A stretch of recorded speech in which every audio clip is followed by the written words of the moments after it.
Well, ladies and gentlemen, thank you once again for coming out for the next in our series of lectures on Vietnamese history from the beginning to sort of the 21st century.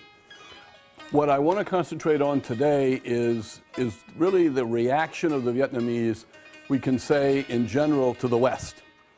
And the West and modernization and industrial civilization presented itself to the Vietnamese in the form of French colonialism. So Vietnam was different from Japan and different from Thailand in the sense that those two peoples were never conquered by a European country. The Chinese were sort of quasi-conquered, but other countries, Laos, Cambodia, Burma, Indonesia, the Philippines, were all ruled by Western powers. And Vietnam was ruled by the French from about, well, technically all of Vietnam, 1884, down to 1954. And as I'd mentioned in the last lecture, the French philosophy of rule and practice of rule had two parts to it, one of which was practical, the other of which was sort of moral. The practical part of French rule was an understanding that they could make an alliance with certain social elements inside Vietnam, and those social elements would cooperate with French rule. One of those social elements were actually the Mandarin families, the very wealthy landlord families who'd come out of the Confucian tradition of the Nguyen dynasty. And as the Nguyen dynasty collapsed, and as faith in Neo-Confucianism evaporated, these families needed two things to maintain their social status. One was power, and the other was some kind of a moral ideology. And the French could provide the power because they had wealth, they had guns, they had modern armies, they could build railroads, they had telegraphs, they were building the modern cities of Hanoi and Saigon in the south. And they also had an ideology, which was French education, French civilisation, French civilization, French teachings in math and science and literature, the heritage of Molière, the heritage of Voltaire, Diderot, Rousseau, all the French writings, the French scholars. They brought all that to Vietnam. Now, the second sort of element that aligned with the French were Vietnamese Catholics, because they saw Catholicism as a universal faith, and the French were leaders in Catholicism. The French Catholics also had an affinity with Vietnamese Catholics. The third element, I would say, are just individual Vietnamese who were looking for self-advancement and power and riches. And they became, particularly in the Mekong Delta area, down here in Cochin, China, these were just landlord families who were particularly interested in social power, prestige, and prominence in society because they could become very wealthy, own a lot of land, have businesses. So the second part of the French vision for Vietnam, which started in about 1902, after the colonialism was in effect. There was a necessity on the French part to sort of justify colonialism. Why are you there? Why are all these French people thousands of miles away from France to rule, to govern, to direct this other people in Vietnam? Part of the explanation for French colonialism was pure, as with other colonialisms, I think, was just pure national pride and advantage. We're here to make money. We're here that France can become a great power, equal to the British and the Germans and things like that. And end of story. It's an expression of our power as a great people. The second part, which the French developed, is this notion of the mission civilisatrice, which was a special French mission in their colonial enterprise, both in Vietnam and in all French colonies, but particularly in Africa. They had a mission, they had a calling. It was to do something good for other people. What was good for other people was to make them French. The mission was to civilize all these other people, Africans and Vietnamese, Lao and Cambodians, into the culture, the language, the literature, the knowledge, the superiority, frankly, of being French. So that if you asked a Frenchman, why are you here? Or if the Vietnamese would say, wait a minute, why are you people ruling us? It was a very simple answer. We're here to educate you. We're here to make you better. And so the French started a whole series of schools. But the schools were not, if you will, mass popular education. The schools were sort of elitist institutions teaching in French, teaching people in the French tradition, and the apex of this educational system was the Sorbonne in Paris. So they created a sense of inferiority among many Vietnamese that we're not Western, we're not French, we're not well educated, we're behind, we're backward, and a sense of competition in other Vietnamese to study the French and become just as good as the French are, and go to Paris. And the great place to go, the great sign of success for Vietnamese who wanted to become French was Paris. To live in Paris, to be educated in Paris, to speak French as a Frenchman would, to read French novels, and to have that facility, that joie de vivre that the French have, a sense of élan and a sense of intellectual sophistication. So this is the French sort of presence in Vietnam, starting about 1902. And these schools get built in the first, second, third decades of the 20th century. Now, what's the Vietnamese reaction to this? I want to argue that there were three reactions. And I want to talk about these reactions in the succeeding lecture. The first reaction of Vietnamese was to accept the French terms that they were superior, and therefore to westernize yourself, to become Western. Now, immediately we can see that this creates some sort of issue for your identity. Because if you become Western, well then what are you as a Vietnamese? How can someone who is not ethnically French, coming from generations of French people, really become French? If you're Vietnamese, all your ancestry and everything like that is Vietnamese. If you're from the Côte d'Ivoire, you're African in some sense. And no matter how much you study French, no matter how much you write French poetry or something like that, you're not really French. So the decision to sort of westernize leads to all kinds of tough issues about identity. Who am I? What's my value? What should I do? Things like that. Now, the decision to westernize led to two ways. One, you cooperated with the French, and you accepted to some extent the legitimacy of French values and French rules. Or you westernized yourself, but you opposed the French, using Western values, using French values to oppose the French. And in Vietnam, that track took two forms, which we'll talk about, one more than the other. One form was called constitutionalism, which was to study French, the tradition of law, the tradition of human rights, the tradition of democracy, and say to the French, under your own rules of human rights, the Declaration of the Rights of Man and the Citizen, 1789 of the French Revolution, you have no right to rule Vietnam. We can have our own constitution, we have our own human rights, it is the will of the majority of the Vietnamese people. That's the way you Westerners think. You have to bring that kind of rule to Vietnam. So they set up fairly early on, 1921, a constitutionalist party. They agitated for elections, they agitated for democracy in a Western sense. The second alternative of using Western values to oppose the French was communism. And I'm going to talk a lot about that when we get to Ho Chi Minh and the emergence of the Communist Party.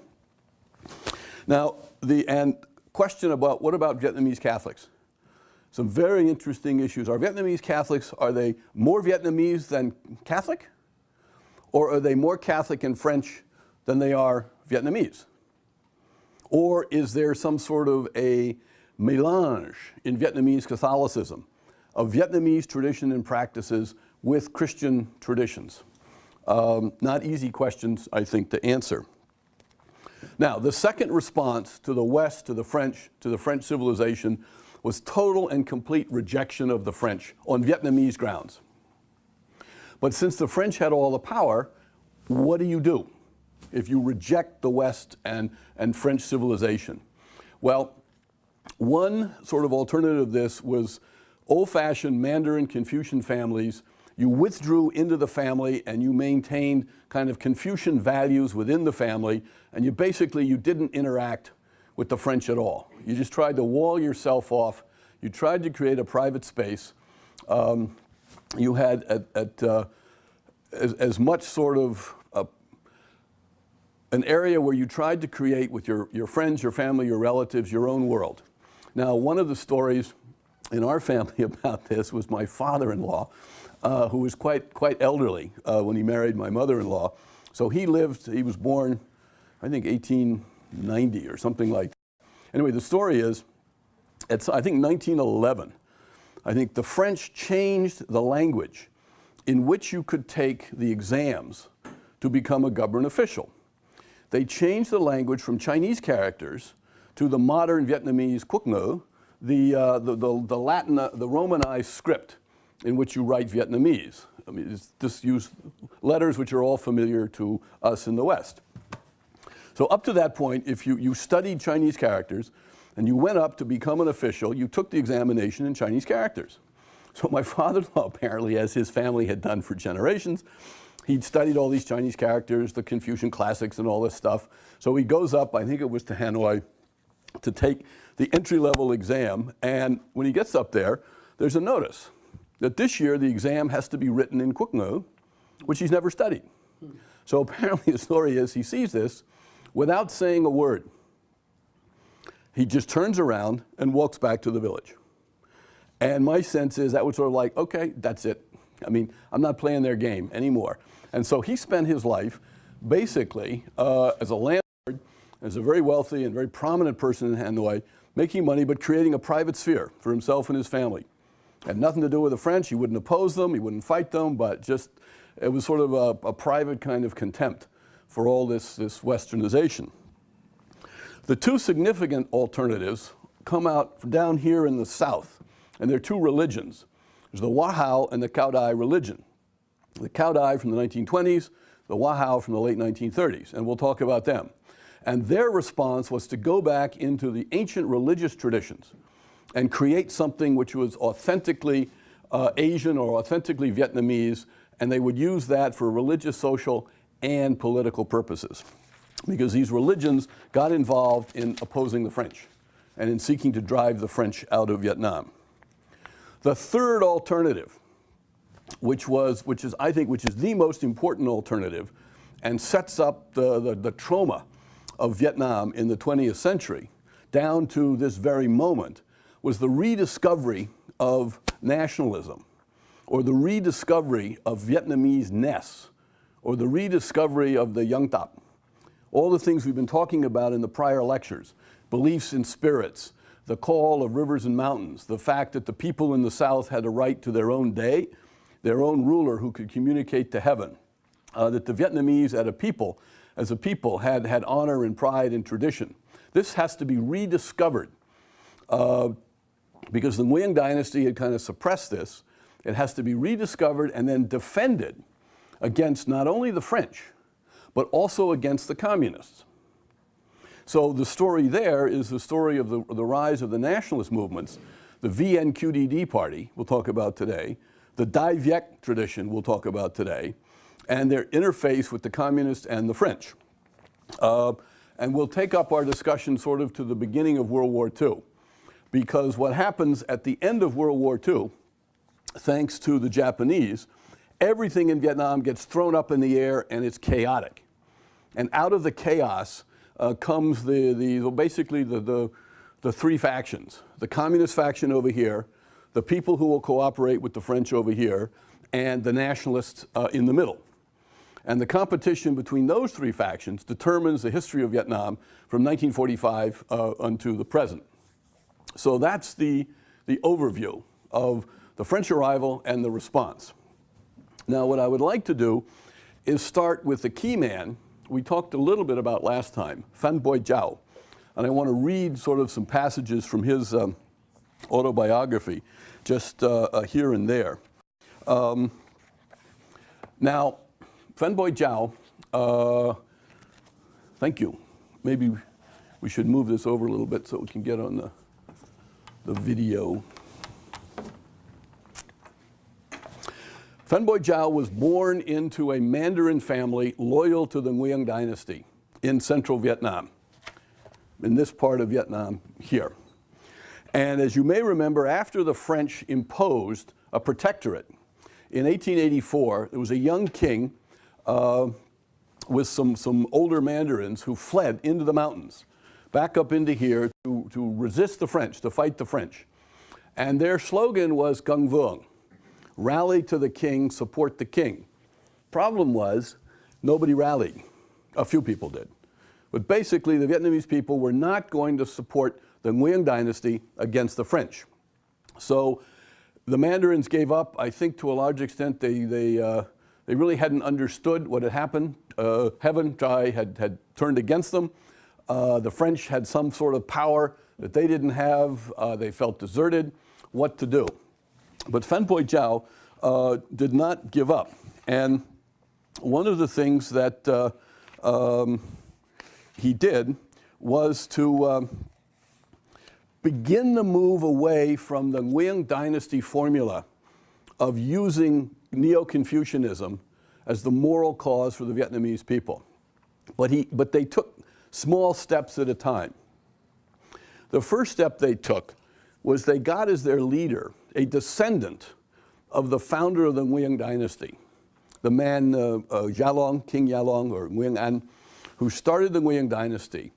He had his first son, we talked about before, was Prince Khan, and who died, leaving a grandson. When Yalong picked a successor, he didn't pick his grandson. He picked another son by a minor wife. Descended from the grandson were several people, one of whom in the 1880s was a prince called Cuong Day.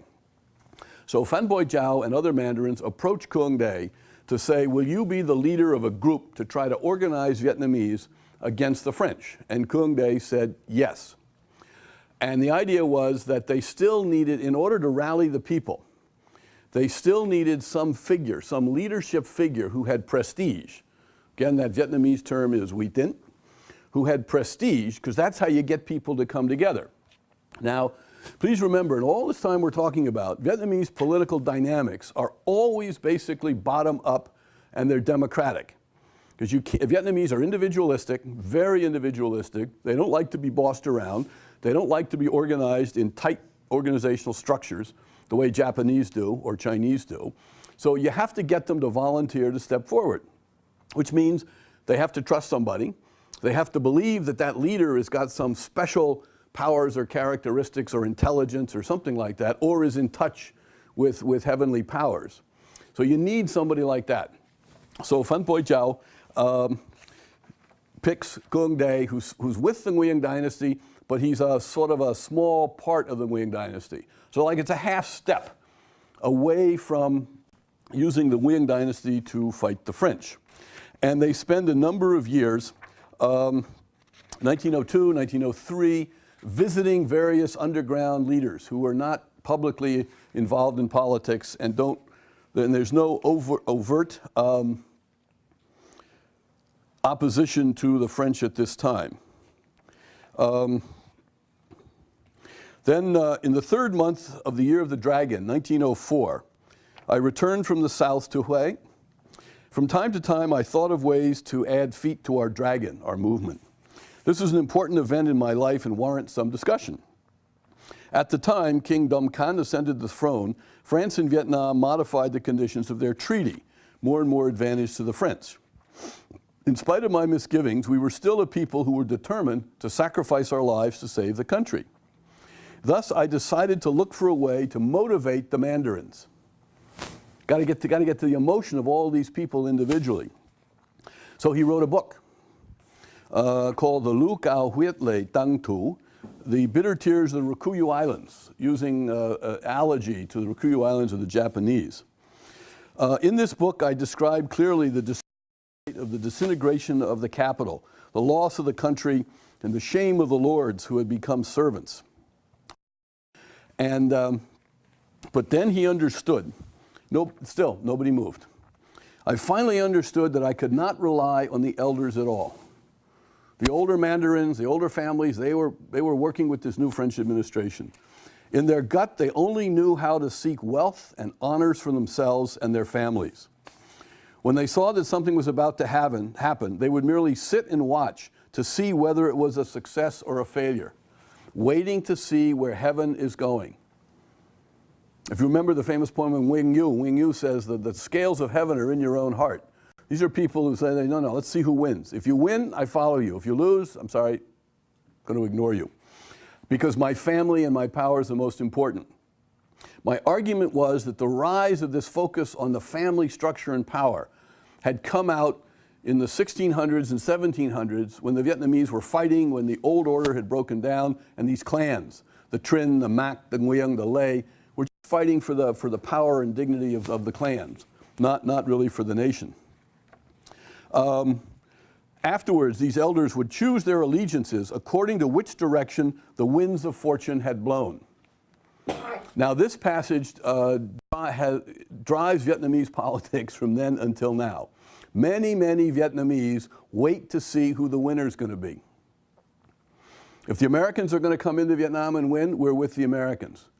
If the Chinese are going to come into Vietnam and win, we're with the Chinese. If Ho Chi Minh is going to become the prime minister, we're with Ho Chi Minh. If somebody else is going to move up, we're with him. And oh, by the way, we're only with Ho Chi Minh or somebody as long as it's clear he's going to win. If he's going to lose, we just back away. So here in 1904, Phan Boi Chau is sensing the consequence of this sort of individualism of Vietnamese waiting for heaven to somehow solve the problem. Now, the next thing that happens, which is absolutely seminal, and Americans and Westerners, I think, have no idea about this, though we played a role in it, was the Russo-Japanese War of 1904-1905. The significance of that was that in 1905, the Japanese Navy sunk the Russian Navy.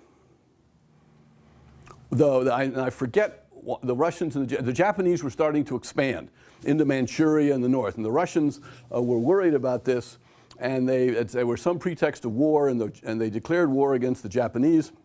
And the Russians had a fleet in Vladivostok in the Pacific. Their main fleet, however, was in the Black Sea.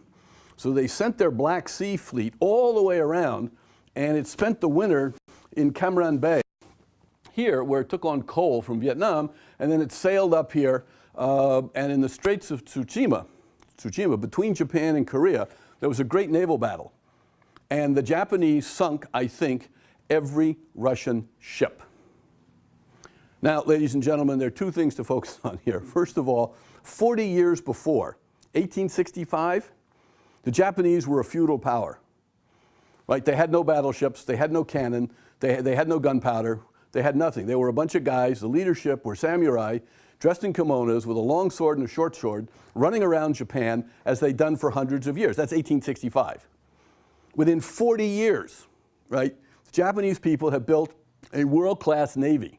Steel ships with huge cannons. They have trained officers, they've trained gunners, they have, they can sight, they can aim, they know how to sail ships. And the second point is, an Asian people, to be blunt, a yellow-skinned people, because that's sort of the vocabulary at this time, sank every ship of a white-skinned people. Not only that, Russia was a great empire, and the Japanese sunk every ship. This was like, especially for Vietnamese, like, oh my God. If the Japanese can do it, we can do it. So there's a whole movement starting among Vietnamese intellectuals, led by Phan Boi Chau and Cuong Dae, to look to Japan. So Phan Boi Chau and Cuong Dae go to Japan, and they try to make an alliance. They try to do two things. They try to make an alliance with the Japanese, and they want to study the Japanese. How did you do it? Now, of course, one of the problems is Japanese are Japanese and Vietnamese are Vietnamese. And you just can't take some Japanese cultural, political dynamic, bring it into Vietnam. But there was a vision that Asian people do not have to be subordinate to white people. Look at the example of the Japanese. And there was a big movement called the Dom Yu, the Go East movement. And all the young men who had some sense of patriotism, turning against the French, turning against the Nguyen dynasty, went to Japan or were inspired by Japan. Phan Boi Chau writes, the great victory of Japan in the Russo-Japanese War had a tremendous impact upon us, for it was like a new and strange world opening up. Alas, in the middle of the 19th century, even though the universe was shaken by American winds and European rains, our country was still in a period of dreaming in a deep sleep. Our people were still blind and resigned to their lot. It's only because in former times we shut our doors and stayed at home, going round and around in circles of literary knowledge, examination, and Chinese studies. So the Nguyen dynasty ideology, going back to the Trin and the others. To say frankly that our people were deaf and blind is no exaggeration. So as a result of the Japanese victory, Phan Boi Chau and a whole generation start saying, we Vietnamese got to wake up. Neo-Confucianism, this Chinese thought, all this stuff, it's the past. It keeps us blind and deaf and dumb. We have to move to something new. But the question is what and where. One of the interesting things, because he's a very important person, and he becomes quite well known, and we'll be talking about him a lot, is a man who later takes the name of Ho Chi Minh. Now, Ho Chi Minh is a young man at this time. His father is a Mandarin. The family comes from Nguyen in central Vietnam.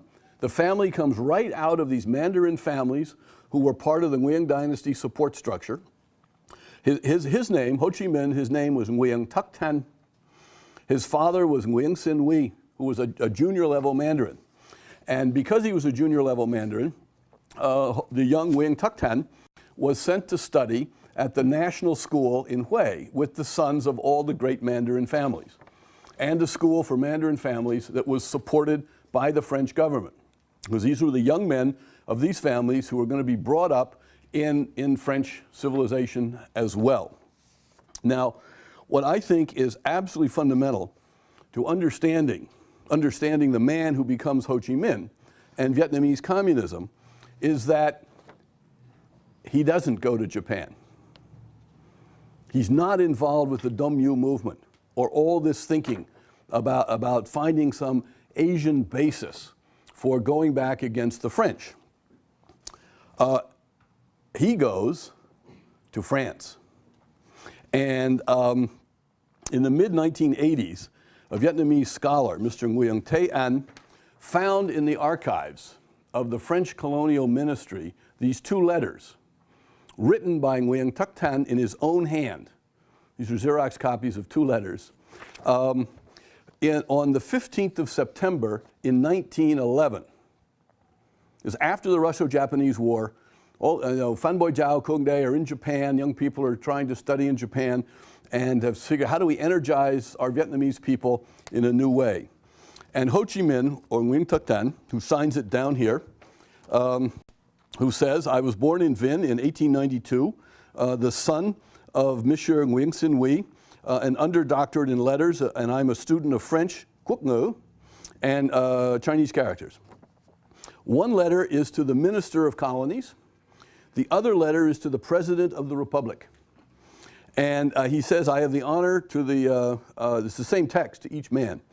I have the honor to solicit your high kindness and the favor of being admitted to the school, to the colonial school as an intern. I'm asking you to admit me to the school that trains French colonial administrators. He wants to become a French colonial administrator. Now, the French, they reject him, but think of what might have happened. If the French had taken this young guy, trained him to be a French administrator, he would have spent his entire life killing communists, right? And yet he comes out as one of the leaders because they rejected him. Anger. Rejecting people is not always a good thing to do. And they get angry. And he says here, I have just arrived from Marseille. It says it's written in Marseille, the 15th of September. I've just arrived here on the Chasseurs Réunis. That's the line. And I have been working for them, and I've just arrived on l'Admiral Latouche Treval. It's known that he worked for that company, and he was on that boat from Saigon to France. He's left Saigon on this French boat. He was a busboy. And as soon as he arrives, he writes the Minister of Colonies, the President of the Republic, saying, I want to serve France. And just trying to think if there's je désirais enlever utile à la France vis-à-vis mes compatriotes, I want to make myself useful to France vis-à-vis my compatriots. So the significance of this, I suggest, is profound, because I think we learn most about a young person, particularly a man, let's say, at this kind of young age. This is when men, basically, you make your choices. You're going to be a football player, what are you going to do? What are you going to do in life? And when we get in our 20s, our 30s, our 40s, or 50s, we've learned different skills, we can position ourselves, we've had ups and downs in life. But here, when our future is ahead of us and our dreams are strong, this gives us an insight into the driving character of anybody. This guy's driving character was to serve France. So now let me talk a little bit now about Ho Chi Minh in the next little period here. Remember, we've got Phan Boi Chau. He's over in China, and we've got some, there are various things going on in Vietnam. There's some small revolts. There's a school, one of the constitutionalists, a man by the name of Phan Chau Trinh. He sets up a school in Hanoi which combines both sort of French education with technical education, but has an undercurrent of anti-French feeling, the Dom Kien Nghia Thut. And there's also great protests in 1908, sort of mass protests against the French, and they're broken up by the French. The school is closed. There's a strange Taoist Buddhist sect in 1908 and 1913 in Saigon. These 150 guys attack Saigon, and they're going to try to conquer Saigon because they think at some magical special hour, heaven is going to come down and all the French will disappear. And so they have to be ready to take over the South when the gates of heaven opens and Vietnam's destiny comes back. Well, obviously you can't take Saigon with 150 guys coming up from the Delta with pitchforks. So there's these kind of all these little sort of irritations against the French, but nothing major. Ho Chi Minh sails around. He visits apparently Harlem for a couple of months. He works. He comes back to Paris towards the end of World War I, and several things happen. One is he's living with Phan Chau Trinh, who was this very famous Vietnamese who was a classmate of his father. And Phan Chau Trinh is one of the ones who's taken this constitutionalist approach. You adopt French values and you use them to argue against the French. Give us our human rights, give us democracy, give us constitutionalism, walk your own talk.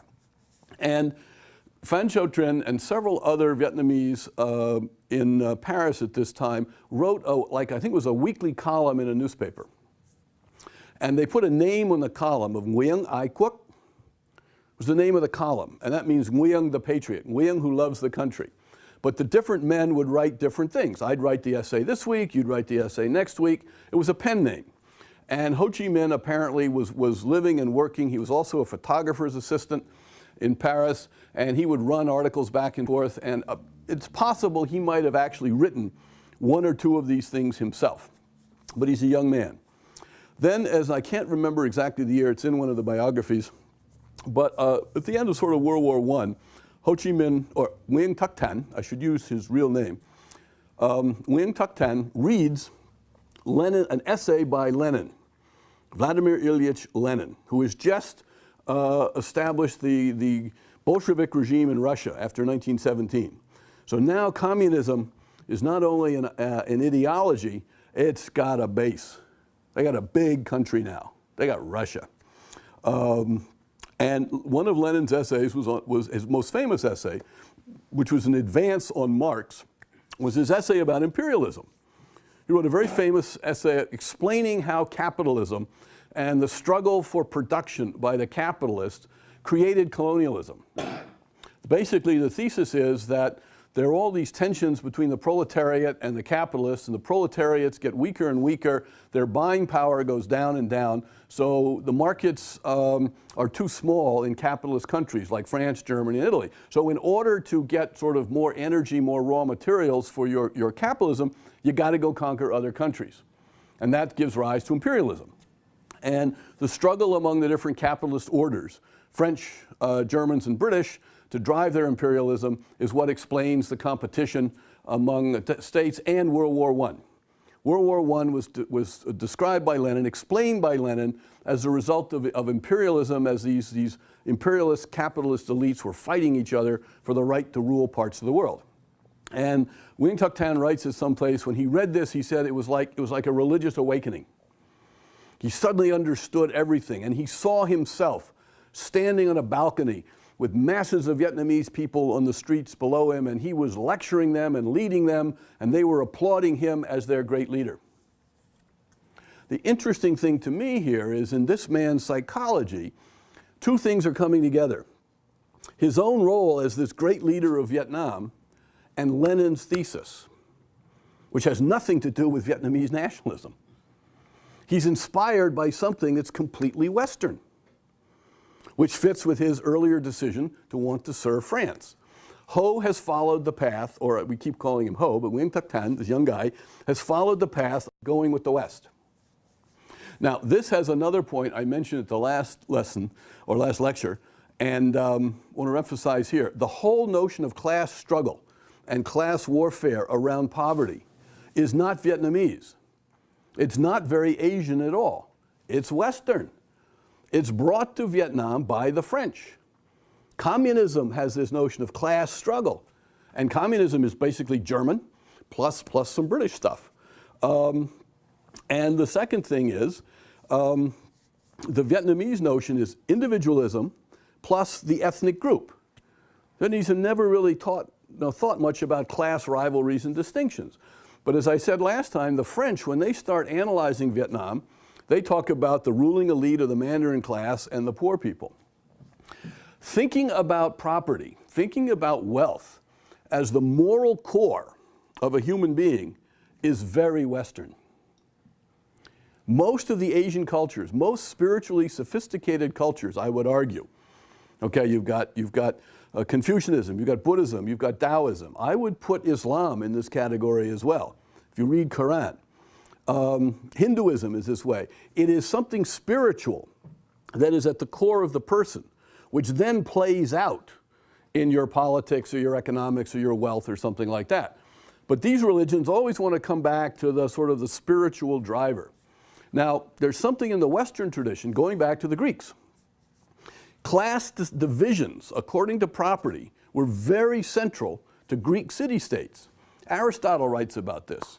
The politics of the Roman Republic are between the wealthy senatorial family and the plebs, the plebeians, the ordinary people, fighting each other over who's got money, who's got more wealth, is a very Western thing. And it shows up in Vietnam via the French. It does not come out of the Vietnamese villages or their own traditions. And the whole Communist Party, therefore, which fights in Vietnam, and they only dropped the class struggle in the late 1980s, was pretty clear that Marxist-Leninism is just stupid and wrong. Until that time, the whole thrust of the Communist Party at core is class warfare and class struggle. And we'll talk about their relationship with nationalism a little later. So we go back to Paris by 1920. Young Wing Tuc Tan reads Lenin, he gets inspired. He goes to the famous meeting in 1920 of the French Socialist Party, where there's a split between the socialists and the communists. Before that, they're all socialists together. And the communists set up the Third International, which is run out of Moscow by Lenin and others. And Ho aligns with, or Wing Tuc Tan, who becomes Ho Chi Minh, aligns with those French who set up the Communist Party in France. This Vietnamese guy, Wing Tuc Tan, is one of the founders of the French Communist Party. Okay? Then in the early 1920s, I think it's 23, he goes to Moscow. Either he's recruited or he goes there. There's lots of scholarship on this, and there's lots of mystery about Wing Tuc Tan. But he goes to Moscow. Now, to me, very interestingly, I have not seen this written in the histories. Now, of course, all the histories you get of Wing Tuc Tan written by Hanoi and the communists present him now as this great Vietnamese leader and figurehead, and everything he did was filled with wonder and genius and insight and power, et cetera, et cetera. So you don't really get the truth, a lot of the truth about Wing Tuc Tan. But Hoa and I were in, my wife Hoa and I were in France the other year. We were having lunch with some older Vietnamese intellectuals, including 3 or 4 former communists, very high-ranking guys in the communist movement. One was Bui Tin. Another guy was Vu Tu Hieng, whose father, Vu Tu Hieng's father, was Ho Chi Minh's private secretary for a number of years. So Vu Tu Hieng comes right out of the inner circle. And there was a third guy whose name I forget now, but we'd all had good food and some wine, and we're chit-chatting afterwards. And these guys are, and we're sort of talking about various things, come to Wing Tuk Tan, and these guys say, you know, the other thing, Steve, is he wasn't very smart. And I said, oh, really? He says, yeah. You know, in Moscow in those days, there were 2 schools. There was the school for Marxist-Leninism, the training cadre for Marxist-Leninist cadres. And then there was the other school, which was something for like the oppressed peoples of the world, which was for the sort of lower, the people whom the Russian communists didn't trust and didn't think could be good cadres. They sent Wing Tuk Tan to the lower order school. He was never sent to the big school of Marxist-Leninist cadres, which I submit is an interesting indication that the core the Russian communists themselves, as they're allocating and setting up this international movement called the Comintern, they did not see this young Vietnamese guy as such a great, fantastic leader. So he trains there for a couple of years.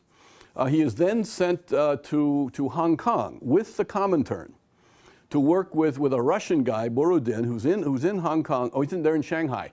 That's right, they're in Shanghai at this point.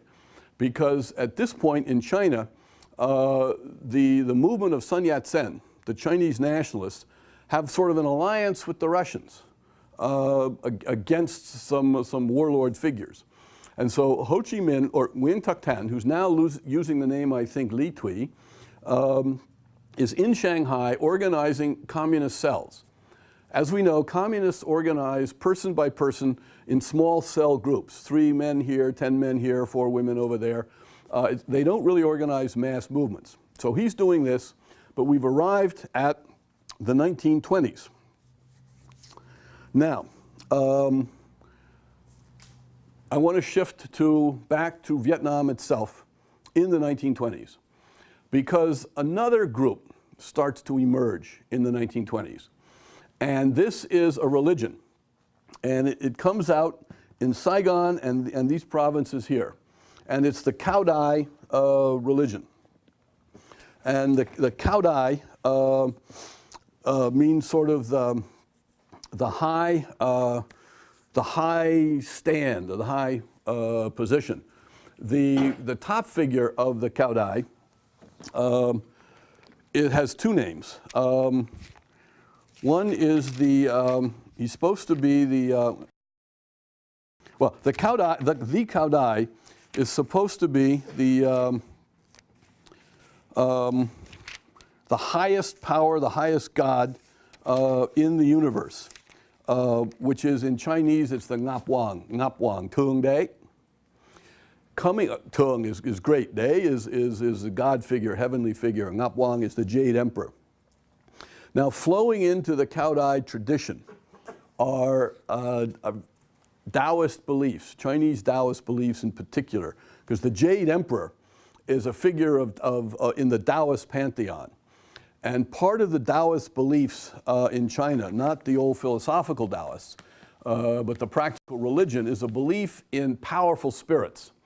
Different men, different women, they live in different parts of the heavens, and you can call on them to help you and protect you.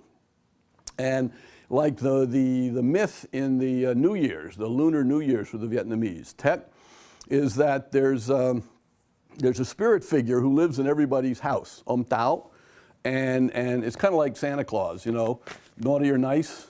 If you're nice, you get presents. If you're naughty, you get coal, right? Well, Tao is keeping a record during the year of who's naughty or who's nice. And at the end of the year, you know, when the old year is ending, the new year, all these Tao, they all go up to heaven, and they report to the Jade Emperor. Kalen did this, Hua did that, Steve did this. So the Jade Emperor is this big, powerful guy sitting up there in the heavens. Now the other term that the Cao Dai use is the Duk Chi Ton, or loosely translated here, as God, the God. Duk Chiton, who is also the Napuang Tung Day. So now this, I suggest, is going back to the core, to very, very traditional Vietnamese and ancient Asian beliefs in some powerful spirit figure in the universe. Nothing to do with the French or Western rationality or science or anything like that. Now, the predecessor of the Cao Dai are various spirit medium cults. There are, down here in particular, various cults in the early part of the 20th century which like to communicate with the spirits. And a number of them have the name Min for light or intelligence. This is also related to this belief of the Minchu, the Minchua, that at some point an enlightened Lord will come from heaven, or heaven will find and bring up an enlightened Lord who will be our leader and get rid of the bad guys and get rid of social injustice, and everything will be good. And it is believed by Vietnamese more than it's a Southeast Asian belief more than a Chinese belief, but it has some echoes with Shinto in Japan, that human beings can talk to the spirits. We can communicate to the spirits. We can learn from them. They can protect us. They can give us warnings. They can give us guidance as to what to do. And the way we talk to spirits is through various trances or medium cults. Or there's also a belief, the Hmong have this too, by the way, the Hmong shaman in our community here now, of shaman mediums who have some inner special gift. They can go in, their minds can go into the spirit realm, find a spirit, talk to it, and bring it back.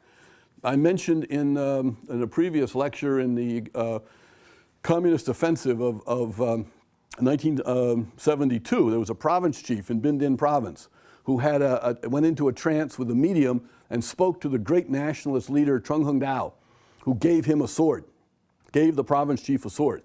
So after that, everywhere the province chief went to organize the local villages and the local troops or build a bridge or something like that, he had a soldier standing next to him, apparently with a purple pillow, and sitting on this purple pillow was a wooden model of this sword. So all the Vietnamese, I'm sure, men and women, old and young, especially the village people, would see that sword and they say, whoa, he's probably going to win. Notice it gets back to that thing that Phan Boi Jiao, who's going to win, who's going to lose? If the spirit of Trung Hung Dao has come down and given him a battle plan to defeat the communists, he's probably going to win. We're on his side. A next thing I want to point out is that in the Cao Dai religion, this use of spirits, this is what the people believe in. This is not an elite movement. This is not coming down from powerful figures. This is not coming down from landlords or Confucian-educated people, and it's not coming down from French-educated people. It's what the ordinary villagers, it's mass, it's popular, it's peasant, it's Vietnamese. And in the 1920s, there are various, this figure, Cao Dai, by name and by personage, begins to show up in seances, a number of seances of middle-level, middle-class people. They're sort of moderately wealthy. They're lower-level French officials. They come from larger families in smaller villages. They're sort of a middle ranking. They're not the elite, but they're not peasants. They're sort of middle ranking. And a number of them, started by sort of catalyzed by Ngo Ven Chu, realize that there's this great spirit out there that wants to appear. And this is the third time in the history of the universe that this spirit is appearing. So the name of the religion is really the third appearance of God. And what the spirit does is through these seances, you have some sort of an instrument which you go into a trance and you meditate, and somebody holds the instrument and it moves around and it writes various things, and that's the spirit. The spirit of Cao Dai or these other spirits at different levels are coming down, and it writes and it leaves things, and then you interpret this and it tells you what to do. And the spirits created a whole religious structure with guidance, with prayers, with other figures as well. And at the top is God, and then next to them at the next level are three beings. Buddha, the Sakyamuni Buddha, Lao Tzu, the founder of sort of philosophical Taoism, and Confucius. But these people are not prayed to. The next level down, there is the great Tang Dynasty poet Li Bo, who's a wonderful poet in Chinese. There's also the Bodhisattva Kuan Yin, a female figure, Kuan Am Botak. Then at the next level, there is the famous Kuan Tan, Kuan Zhong. He is one of the famous warlords in the romance of the famous generals in the romance of the Three Kingdoms in China, about where he takes an oath to help restore the Han Dynasty, and he's become a really famous guy. In fact, a lot of the altars in many Chinese stores, including some of the Chinese stores here in the Twin Cities, are to Kuan Tan, who's a military general, but somehow morphs into a great protective figure over the centuries. Then, most interestingly, in the Cao High Temple in Tainan, which is up here, the main altar is to Cao Dai. The second altar is to Phật Bà. Phật Bà Dieu Tri Kim Mao, or the Holy Mother. At the center of the Cao Dai faith is a maternal mother figure. May I suggest that this is again the reappearance of the importance of the mother of the woman in Vietnamese culture, going back centuries, back to when back to the years when the Vietnamese were before the Chinese came in, when they were in a more of a matrifocal tradition. And this echoes the power of the mother and the women in Vietnamese families to the present time. And then they have another one. They have the Lei Sung Tan Mao. They have the Holy Mother of the Mountains. And then they have a whole bunch of others. They include Zhang Jun, who was the man who I read some of his poetry, and he had these predictions in the 1500s. And the Cao Dai religion also has a very elaborate structure. It also has, we had at the time, in addition to the religious structure, it had a political structure. It had an executive, it had a legislature, it had sort of a court. And I never talked to any of the elders. I didn't know enough about it. But if you think about it, they organized like a government almost in exile. They had a government structure ready to step in and take over Vietnam when the French disappeared. They also made an alliance with Phan Boi Chau and Cuong Day, who are in exile in China in the 1920s. So we have a religion which is going to some very deep sort of mystical traditions of the Vietnamese, which has a maternal influence in it, which is also aware of a political structure and has a relationship with Phan Boi Chau and Cuong Day. And when you get to Cao Dai, you have completely moved beyond Neo-Confucian thinking, Chinese thinking. You've moved beyond the Nguyen dynasty. You have reestablished a direct relationship between Vietnamese and the ultimate power of the cosmos, just the way the ancient Vietnamese under the Le and the Trung were arguing. We as Vietnamese have a right to talk to the greatest power in the universe. We can have a day. The Cao Dai have replicated down to the point of actual communication. They're communicating with this day through the spirit cults and the mediums. And so that's the way I think they sort of deal with the French and French culture. They just wall it off. They just ignore it. I once had an experience of going to the Holy See with my father in 69, 70? Dad was visiting South Vietnam, and we went up there for a couple of reasons, but also because in the Vietnamese way, if you can sort of track this, Hua's oldest brother married a girl who was the niece of the leader of the Cao Dai religion. So like we're kind of connected by marriage in there. His name was Ho Tung Qua. And in the family, they called him Bak Shao, Uncle Number 6. But anyway, so there was this lunch they arranged for my dad, so we went up there. And I was sitting at a long table with my dad, and the senior people were here, and I was down here, and across from me were all these older men in their 70s and 80s, the leaders of the Cao Dai. So they would have been born about 1900. So they would have been probably founders of this religion. And they're sitting across from me, and I just had this, and they were very reserved, not a lot of talking, and very reserved and withdrawn. And I suddenly sort of had a sense in listening to them and getting, this is old Vietnam. I am sitting in the Vietnam that existed before the French showed up.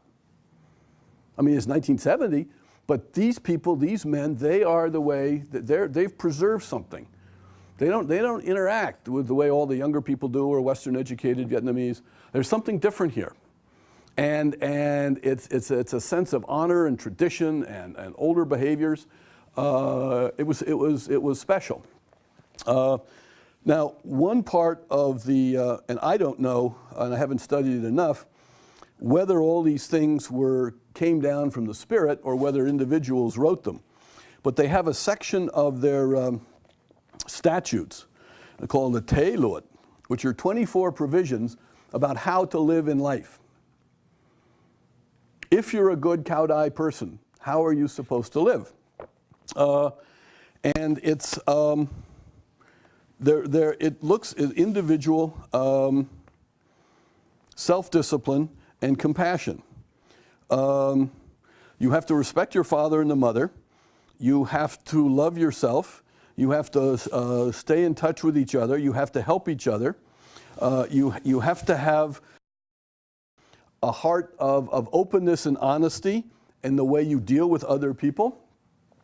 And this is supposed to be both in the way you follow the religion and in your way of life, Dung Dai. And if you come into the religion, you were supposed to forget all the things in you which are filled with anger and hatred of one another. And you have to, after that, you have to avoid all the things of jealousy and rivalry and competition and saying bad things about each other. You have to accept and be harmonious, Hòa Thuận, with each other. So again, here is a Vietnamese religion which is getting us in life and working on our internal morality, our internal virtue, our internal duk, just like the famous poem of Nguyen Yu said. Remember that the scales of heaven's justice are in our own hearts, not in our talents, not in our positions. So we have the Cao Dai in their own way underneath this umbrella from the great God above, recreating under French rule a very Vietnamese sense of how to live and how to be. Now, in the late 1920s, we also have in China in 1925, we have a betrayal. We have the old man, Phan Boi Chau, who's in exile in China with his network of supporters and followers in Vietnam. And the French don't like him. There's an arrest warrant out for him because they understand he's the leader. He's inspiring all these Vietnamese to think about themselves as Vietnamese. So there's a price on his head almost. So this young man, Nguyen Tuc Tan, who's now in Shanghai working for the Comintern, sets up a meeting with the old man, Phan Boi Chau. And Phan Boi Chau goes to his meeting. This is now it's in Hong Kong. The meeting's in Hong Kong, in the part of Hong Kong which is controlled by the French. I'm sorry, Shanghai, sorry. It's in Shanghai, Shanghai is a city which the Westerners created. It was not a Chinese city. The Westerners created it, and part was controlled by the British and part by the French, and I think the Germans had a part. So Phan Boi Chau goes into the French part of Shanghai where he is betrayed by Ho Chi Minh to the French. So the French arrest him, take him down to Saigon, and put him on trial, and he's sentenced to death. There's a protest movement. He's not executed. He's kept under house arrest until he dies in 1943 or something like that. But, 41 maybe. Thank you.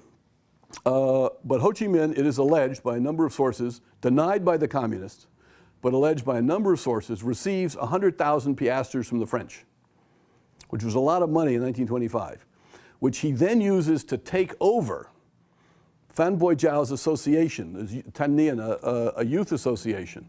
And he takes over Phan Boi Chau's association and tries to bring it in to the international communist structure. That's 1925. In 1927, in Vietnam, another group is formed, and we'll start the next lecture about this group and move on into the 1930s. 1927, a new group is formed called the Vietnam Quốc Dân Đảng, the VNQDD for short, formed by a young man, Nguyen Thái Học, who was a student. He was a technical student, and it was modeled on Sun Yat-sen's party in China. So in the next lecture, we'll talk about the ideas of Sun Yat-sen, how they came into Vietnam, how the VNQDD was started, and how it led the first revolt, major revolt against the French in 1930 in Yên Bái. So thank you very much.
Now, what is happening in the 1920s is certain new kinds of organizations are being formed.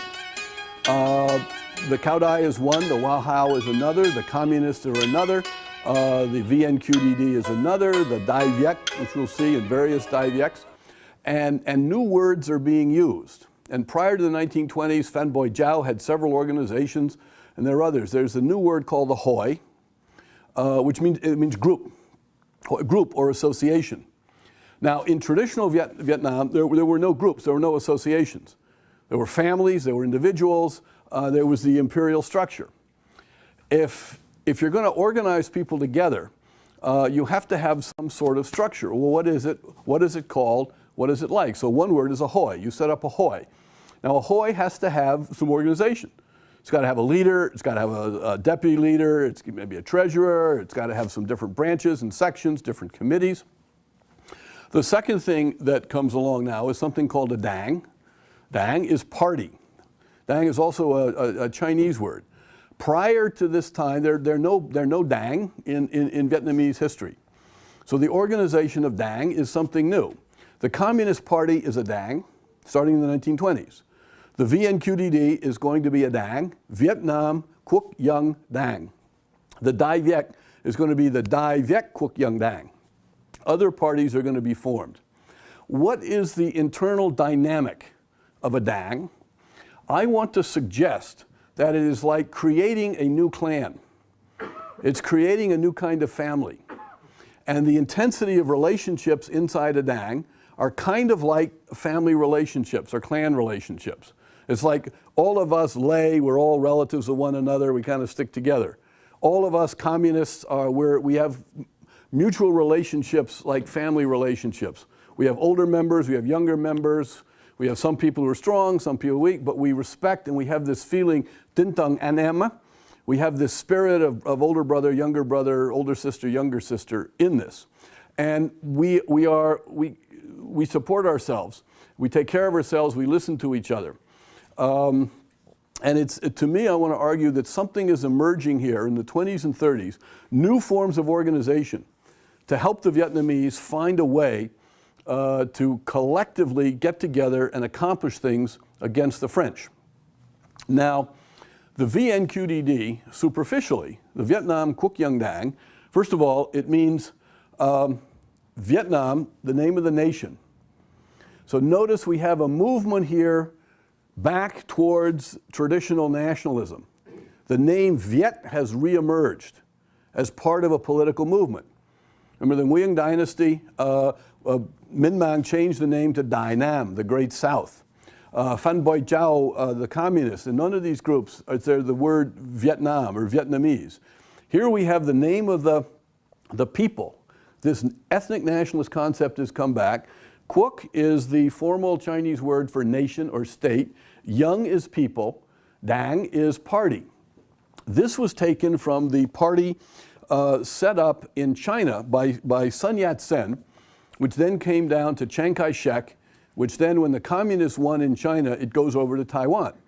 And that was the Quoc Yang Dang, or the Nation People's Party in China. And this party had its principles or ideology to replace Neo-Confucianism. And that ideology is the Sanmin Chu-yi, the three people's righteous principles. And the three people's righteous principles are the nation, the people, and the people's livelihood. And the nation is fairly simple to understand. The people, I think, is fairly simple to understand. It's sort of modern nationalism. And it explains the people's sovereignty, the principle of democracy. And the third one, on people's livelihood, is a kind of version of socialism. It's called Min Sheng Chu-yi, which is the people's livelihood, people's living. And Sun Yat-sen writes in here in the 1920s about how it combines something of socialism, it's government regulation of capitalism, it's bringing poor people into wealth. And so this is the book he wrote in the 1920s, which the Vietnamese take over and bring into Vietnam. A weakness in this, from my point of view, is that these are universal rationalistic principles which have no special emotional connection to Vietnam or the Vietnamese people. It's another kind of borrowing from the Chinese. It's not Neo-Confucianism, but it's doing that. And I think part of the dynamic in 1927 for these young Vietnamese is that the QDD in China was rising up. They had overthrown the Qing dynasty. They were reasserting a Chinese nationalism for the Chinese people and against the West. So if you're Vietnamese and you're breaking with the Nguyen dynasty, you don't want to go with the French, where do you go for a model? The Chinese have a political organization, the Dang. They have some principles you can organize, which sound pretty good. The people, democracy, the land, and then this sort of people's livelihood. The next development with the VNQDD, and this is a history of the early years of the party written by one of the founders, Wang Vendao. I don't even know if this book is available very much anymore, but this is written by members as to how they organized and what they did. The significant thing about the VNQDD in 1930, they are plotting a revolt against the French. One of the problems with the Vietnamese to revolt is they don't have any guns. Now, the French have guns and the French have an army. What to do? One of the plans that Nguyen Thai Haup and his young friends came up with is to recruit Vietnamese soldiers who are in the French army and security forces. Because most of the French army was basically Vietnamese soldiers, led by French officers. There were actually very few large military units which were completely French. So if you could get the soldiers to revolt against their officers, and they could then bring the forts and the guns and everything, and you could drive out the French. So the VNQDD was infiltrating Vietnamese-French military units. And they had planned a revolt in the fort of Yên Bai, which is sort of up here, on a particular date. Now, the French had been developing intelligence services and penetration agents and a good police work to deal with all this Vietnamese opposition. So they had penetration agents inside some of the VNQDD. They had double agents. They had some of the soldiers who were either or also just talking too much and spilling the information. So the French learned that there was going to be this revolt, and they began to move their forces and to warn people. The leadership of the VNQDD, with Nguyen Thai Haup, learned that the French knew that there was going to be this uprising on a particular date in 1930. And so they met like the night before, or 2 days before, I think, to decide what to do. Call it off or go forward. If you go forward, you know you're going to lose. Because the enemy already knows you're going to be there, and they're bringing their troops up, and there's no way you can win. The decision was made to go forward, knowing that they're going to lose and they'll all probably be killed. And one of the famous sayings for many, many years among Vietnamese nationalists was the argument after the conclusion is made. Nguyen Thai Haup, who's quite young, I think he's in his 20s, late 20s, I think. In Vietnamese, he says, "Nếu không thành công, thì ít nhất thành nhân." If we do not succeed, we will at least become men. And the phrase for men is nyung, and it carries many levels of emotional connotation. One is it's the old phrase which goes back to Confucianism, ancient Confucianism, and Wing Chai for the moral person, the moral upright person. That's nyung. You have this character. Secondly, it goes to the sense of superiority and disdain of the white French against the Vietnamese. And so what Nguyen Thai says is, at least, we may not win, but at least we'll be men. At least we will be standing up. We will die for something that's important, and we can be proud of ourselves. And so they go off, and it fails, and Nguyen Thai Haup and others, the 12 others, are arrested and guillotined by the French. And they are known as the 13 martyrs of Yên Bai. One of the other stories, which is in here, is that Nguyen Thai Haup had married a girlfriend. The families had not approved, so they went to the temple of Trung Hung Dao, and they married themselves in front of the spirit of Trung Hung Dao. And when Nguyen Thai Haup was executed, or after Yên Bai, she is several months pregnant with their child. So the French find her and kill her and rip open her belly and kill the child too. And then they also go after the village, Co Am village, where Nguyen Thai Haup comes from, and they try to just destroy the village. Now, a very, very important thing to understand what's going to start happening now from the West, vis-a-vis the Vietnamese, is complete misunderstanding of Vietnam. And this misunderstanding, which starts here, is going to blossom into the American anti-war movement and bring about the American failure in Vietnam. The American anti-war movement and the American failure rests on a misunderstanding about the Vietnamese. And we first see this in the French reaction and coverage of the Yên Bai uprising in 1930. Because the French intelligence reports and the newspaper reports have to say, why is there a revolt? If we French are bringing our civilization, all the beauties of French civilization, all the advantages of French civilization, why don't the Vietnamese appreciate us? Why do they want to rise up and shoot us? It doesn't make any sense. We're here to help the Vietnamese. We care about the Vietnamese. We have our mission civilisatrice. We give them education. We take them to the Sorbonne. We've brought railroads to Vietnam. Why are they so ungrateful? Is this revolt in Yên Bai Vietnamese nationalism? No. This is a revolt by the communists. So the French either A, don't understand, or my suspicion is they sort of understand, but for political propaganda reasons, they can't afford to publicize this. They say, no, it's the communists. Political opposition in Vietnam is led by the communists. And it's all about property, right? It's the poor peasants revolting against wealthy families. Now, in 1930, what's the status of the Communist Party in Vietnam?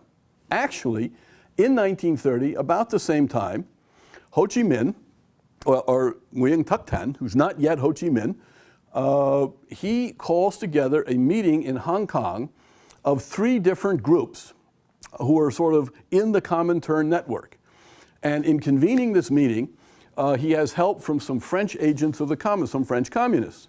So they called together this meeting in Hong Kong, and they establish the Communist Party of Vietnam, which later on becomes the Indo-Chinese Communist Party as they bring in cadres from Laos and Cambodia. And in this meeting, I think there's something like 231 delegates. This is not a lot of people. And they represent small networks in Vietnam. But in 1930, the Communist Party is not much to speak of. And yet the French, when confronted with the uprising led by the VNQDD, they don't want to recognize Vietnamese nationalism. They want to recognize something that they can really understand, which is Western, which is communism. They don't really understand VNQDD. They don't really understand Cao Dai, Hoa Hao, Vietnamese-ness. Also, Vietnamese-ness is a threat to them, because Vietnamese-ness says that we don't need you French. You know, if we want to study your civilization, that's fine. That's up to us. We'll do it in our own way. But so the Communist Party is founded in 1930 in Hong Kong. An interesting fact to me is that the man who becomes Ho Chi Minh is not picked to be the Secretary General of the party. In communist organizations, the Secretary General is the most important person, because the Secretary General controls the staff, makes decisions, and makes appointments. And and if you know, you have committees, and it's the secretary of each committee who runs the committee at that level. The man who was picked is a man by the name of Trung Phu. Now, he's later, within a year and a half, he's dead in a French prison. But he was picked as the first Secretary General of the Communist Party, not the guy who shows up as Ho Chi Minh. And Trung Phu had been in Moscow in the Stalin school. He was trusted more by the Russian communists than Nguyen Thuc Thanh was. Later on in 1930, I think the argument is, though the communists say this is not true, that the communists, in order to gain prestige, vis-a-vis the VNQDD, who now have great prestige, they actually took on the French. They've got 13 martyrs. They've stood up. They've broken with the Nguyen dynasty. They're somehow moving back to a sense that we Vietnamese ought to control our own destiny. The communists, in order to challenge that, start a revolt, Soviets. They have village revolts in Nghệ An along here, and they call these village revolts Soviets. Soviet Nghệ Tin. Now, the Soviet concept is completely Russian, has nothing to do with Vietnam. Vietnamese don't know anything, about the Soviet form of organization. It's a label put on local village revolts against the French, which have been going on. The French repress these revolts very brutally, and after about 6 to 8 months, it takes a long time for the French to do it. The villagers are tough and they're well organized. But after this, many of the leaders of the Communist Party are arrested and put in jail. And Ho Chi Minh, he's not even in Vietnam. He stays in Hong Kong, and his whereabouts from about 1931 to about 1941 are very vague. We really don't know where he was. He was in Thailand here and there. He may have been in Singapore. It's unclear. He leads a sort of a vagabond life for about 10 years.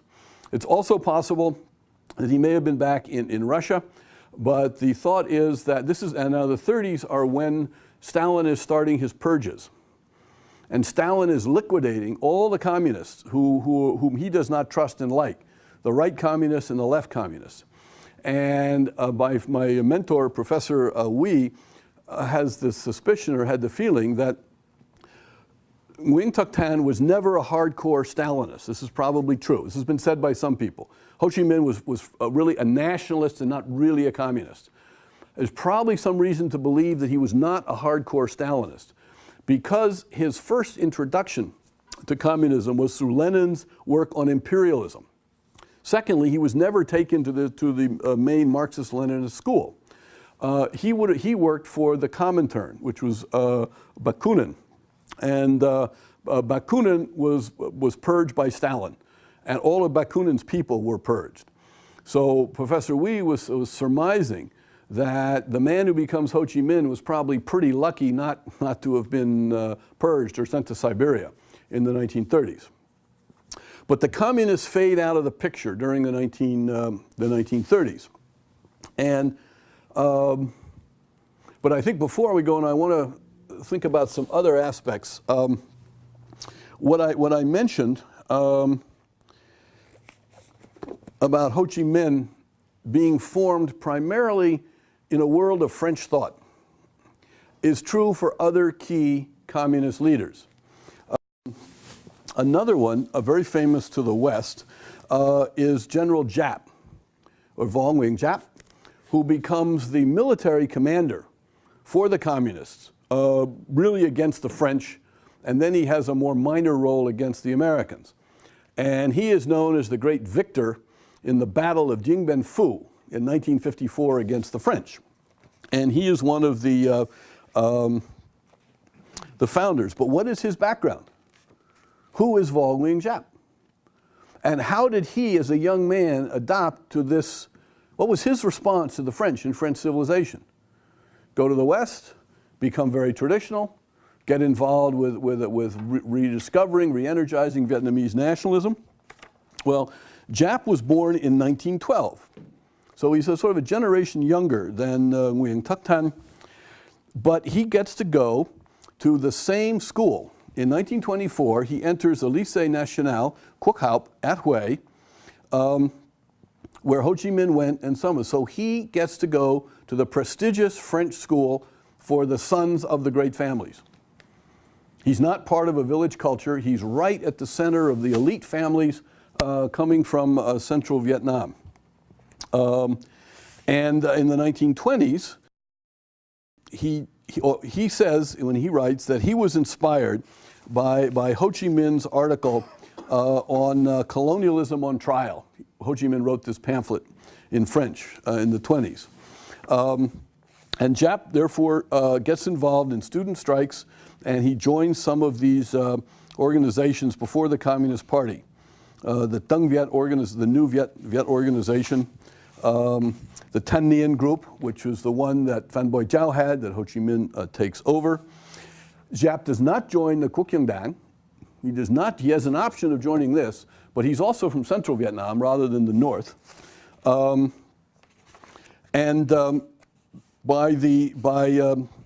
the communists are organized, he joins up with the communists. So his background too, I suggest, Giap's background is from a French perspective. Now, Giap's career, before he becomes a military man, is he's a high school teacher in French about military history and other things, and he studies the career of Napoleon. His great sort of influence are French generals and Napoleon. He knows Vietnamese history to some extent.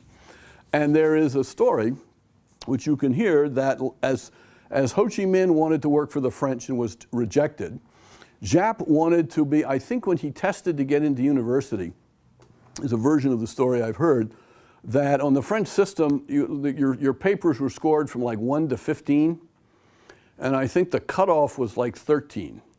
You had to score a 13 or higher to get into after lycée. You take the big exam after the lycée. You have to score 13, 14, or 15. You get to go up to the next level. If you don't score, you don't get up. And Giap scored just underneath the cutoff. So the story is he went to see the French officials who were both with the police, and they also overlooked all the Vietnamese intellectuals. And he made a special request that an exception be made for him, that he be allowed to go on and move up the hierarchy of French education. And he was rejected. So again, you speculate. I mean, if somebody had said, young man, no, we see promise in you, we think you and France can really get along and we'll let you in, he would have had his career, again, with French patronage, moving up the system. One of the key and perhaps one of the most important communists, Americans don't know much about him, is Le Duan.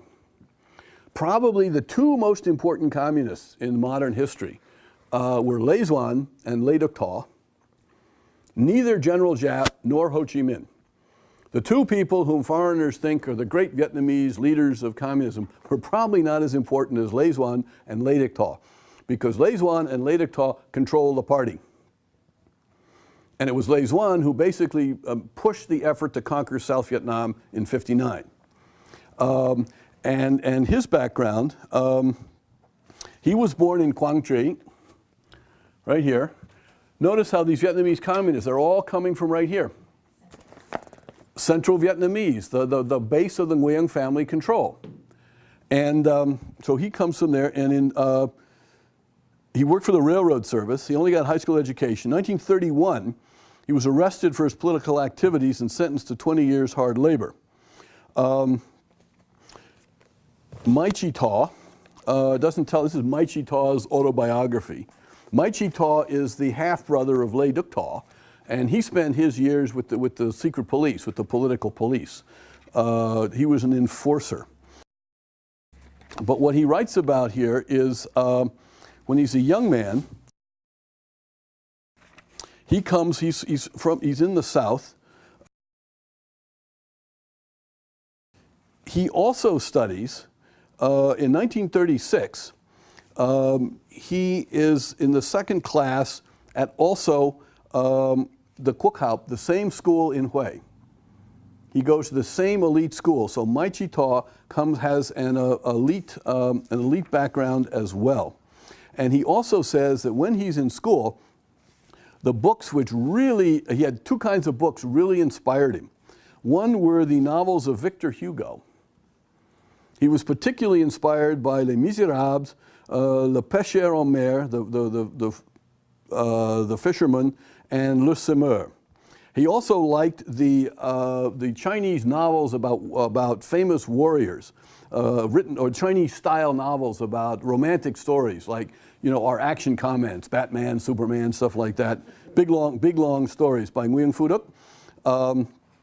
And the stories of the righteous warriors from the old times who went into the work of saving the poor and the destitute and getting rid of the barbarians and the bandits and killing the corrupt officials and their servants and pulling the poor people and helping the poor people who were being oppressed. He said, these really inspired me. So again, we have in the personal backgrounds of these leading communists something which is very sort of French. Now, I would submit to you that the dynamic of the communist leadership is a newer generation of these Mandarin families who are replicating the Nguyen dynasty technique in new circumstances. They're combining they're combining foreign power, in this case Russia and the Comintern, with a foreign ideology. The Nguyen dynasty originally they used the Tay of the French, and then they also used Chinese Neo-Confucianism. The sons and grandsons of these same mandarins are using a foreign power, Comintern backed by Russia, and Marxist-Leninism as a foreign ideology coming into Vietnam. And Marxist-Leninism talks about class rivalries and class struggles, just the way sort of the Neo-Confucianism talked about the good Mandarin families who get to rule the villages. And it was the French, starting in the 1930s, who observed the similarities between communist Vietnamese and the old line Confucian Vietnamese. arguing that the evolution of Vietnam was from Confucianism to Marxism. And so French intellectuals contribute to the misunderstanding of Vietnam, which ended up in the American anti-war movement. In 1965, starting in 1965, when the American anti-war movement was forming, and they were writing books about Vietnam, why is there a war in Vietnam? Why the Americans should not go help the South Vietnamese. People like George in particular, and if you read all the books, it goes to John Kenneth Galbraith, all the intellectuals from Harvard who broke with Lyndon Johnson, who went with Bobby Kennedy to turn against the war. If you go to the footnotes, why do they say that Ho Chi Minh and the communists were good guys and the non-communists were bad guys? You go to their footnotes and they cite French people because they don't know anything about Vietnam, really. Arthur Schlesinger in particular. They don't know anything about Vietnam. Before 1965, basically nobody in America knew anything about Vietnam. So they go to these French, because Vietnamese don't write in English, right? And there are no books by Vietnamese about themselves. And the French were there, and the French had this experience, and these people could read French. And French books got translated into English. We'll talk about this in the next lecture. But the French, there are really just 4 French people who influenced the entire American anti-war movement. We'll talk about this. One guy is Paul Meuse. The other guy is Jean Saint-Denis. The other guy is Philippe de Villiers. The other guy is Jean Lacouture. Just 4 Frenchmen. Now, most interesting is Paul Meuse, because he was a French scholar, and he studied Marxism and Confucianism. And he wrote he's got this famous book about the Marxism, the Confucianism, and they're all the same. And he argues, by the way, these 4 men argued in 1945 for French support of Ho Chi Minh. Now, Paul Meuse also, it's written, he wrote in the 1930s. He's an intellectual in Vietnam in the 1930s. And he had some comment that it was interesting that when intellectuals from France would come out to Vietnam, the only Vietnamese they could really get along with and talk to and understand were the communists. And it's easy because the communists were the only Vietnamese, and he says the communists were the only Vietnamese who thought in Cartesian terms. The communists thought in the French terms of Descartes and French rationalism. And if you're a sophisticated Frenchman and you come out and you get to meet some Caudai spirit worshiper who talks about seances with the great God, as a French person, there's no connection here. First of all, the people from the VNQDD are probably not even going to want to talk to you. And most of them are in jail or they're in hiding. And by the way, if you meet one of them, their leaders were just executed, so how can you, as a good French person, meet with them? So a bond is created between French intellectuals and the communist Marxists in Vietnam. And the French are developing a theory that the evolution of Vietnam is from sort of Confucianism over to Marxism. The other thing, which I will talk about later, but I want to suggest it now as we're going through, is that in a rather practical sense, Marxism represents a triumph of French colonialism. Not maybe the best triumph, but it's still a triumph because communism and Marxism came from France. It is a transplanting of Western civilization and thought to these Asian people. It is a victory in the mission civilisatrice. Now, it's not the best victory because we don't like Marxism, we don't like communism, we would have preferred Catholicism or this or that or whatever else, but still, nonetheless, it's all these communist leaders, where'd they get their education? From us. What's the preferred language they like to use? They all speak very good French, they all like French food, they all have fond memories of their times in Paris. There is a misunderstanding of the reality of Vietnamese. Now, so we get to the mid-1930s. The communists are sort of, they've been repressed, their leadership is in jail. There is the Socialist Party wins power in France. So there's a united front movement with the socialists in France. As a result of that, they release a number of communists from prison. and they give them a little bit of rights to organize. And two new movements come up of some consequence in Vietnam. The first, again, from people here, but also up here, and a few people from down here, is the Dai Viet. The Dai Viet movement, or the Dai Viet Quốc Dân Đảng. Dai Viet is what? Where have we heard this name before? This is the name of Vietnam under the Le and Trung and Lê dynasties. This is a movement that's come together and says, no, no, we're Dai Viet. This is the recovery of ancient traditional Vietnamese nationalism and sense of purpose. And it's also the Quốc Dân Đảng, so it comes out of the Quốc Dân Đảng. And it was founded in 1938. It gets started by a young student, Truong Tu An, in Hanoi. And there are several aspects to the Dai Viet. First of all, it's a Dang. It's a party organization. What starts to happen, it's happened with the Quốc Dân Đảng before. I forgot to mention that to join the Quốc Dân Đảng, it's kind of like, if you will, a marriage ceremony. A marriage ceremony, two people get together, you make a promise, you pledge to be loyal, to join the family, something like this. To join a Dang, you have to have an oath. You have to take an oath, you have to swear that you will be loyal to the party and all its members, and you will live up to its ideals. And starting with the Quốc Dân Đảng, you take the oath before an altar to the ancestors of the Vietnamese, and an altar to the Tổ Quốc, to the ancestors of the nation.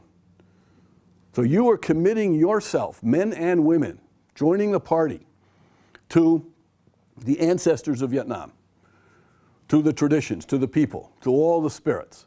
Nothing about the Nguyen dynasty, nothing about Chinese Neo-Confucianism or things like that. So, and the Dai Viet, they continued this. You have to take an oath to join the party. Now, I'll get in a second. The original version of the Dai Viet theory, it's a theory called Yung Tap Shin Ton, was put together by Truong Tu An, and in the context of the 1930s, it had a kind of, it was influenced by the notion of ethnic nationalism closer to the Japanese and the Nazis in Germany, and a sense of a leader. It was saying that what is happening in the world, that heaven is moving forces, that nation states are rising up. And the time has come for the Vietnamese to be a nation and have a nationalist movement like the Japanese and like the Germans were doing. And the way, and Truong Tu An had more of a theory that there has to be a leader of the force and the spirit. Again, the great leader is a Vietnamese tradition we've seen for centuries. So you have the leader in the party, and they mobilize and organize other Vietnamese to throw out the French. Now, the Dai Viet theory is going to be rewritten in the 1950s, in this volume right here by Professor Wee, in the 1950s. I'll talk a little bit about this now to give a sense of what it means to be a Dai Viet. From the Dai Viet, there also spun off a couple of other things. There were several Dai Viet parties. There was also, a few years later, another group called the Dai Viet Duy Yung by a man by the name of Le Dom A, and I don't have any of his books. He was murdered. In fact, well, I'm now starting to talk about a lot of the people, a lot of these Vietnamese, the Hoa Hao, the Cao Dai, the QDD, the Dai Viets, are all going to be murdered by the communists. And that's what sets off the civil war in Vietnam after World War II. So we'll talk about that in the next lecture. But there was another group called Duy Zang, and the Le Dom A uses a lot of yin-yang thinking about fate to figure out what the Vietnamese have to do. But the Dai Viet are trying to deal with the challenge of how do you think about being Vietnamese in a modern scientific world dominated by Western culture. How do you do it? Because the old Vietnamese thinks you believe in heaven, you believe in spirits, you believe in the rivers and mountains. That doesn't quite work in a world of engineers and PhDs and quantum physics and calculus and things like that. So what Truong Tu An tries to do, in a non-religious way, the Cao Dai are sort of saying we can do this in a religious format. he tries to come up, the word science, tries to come up with a scientific, rational basis for being Vietnamese. And what he goes to is sort of some of the social Darwinist theories of individuals and races and groups, and he points out that the Europeans also think in ethnic terms. If Germans can think about being German, then the Vietnamese can think about being Vietnamese. And the issue then becomes, what's the relationship between the individual and the group? Because once you get to, it's okay to be Vietnamese, now you're in a position of saying, you don't need the French. We can run our own country. So that is happening up here, 1938, 1939. Now, down here, way down in the Western Delta, in 1939, we have the Wahao religion come forth.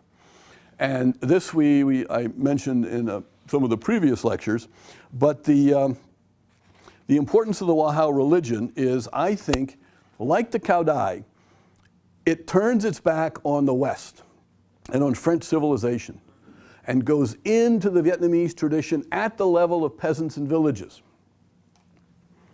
and develops something, but it is developing it out of a Buddhist tradition.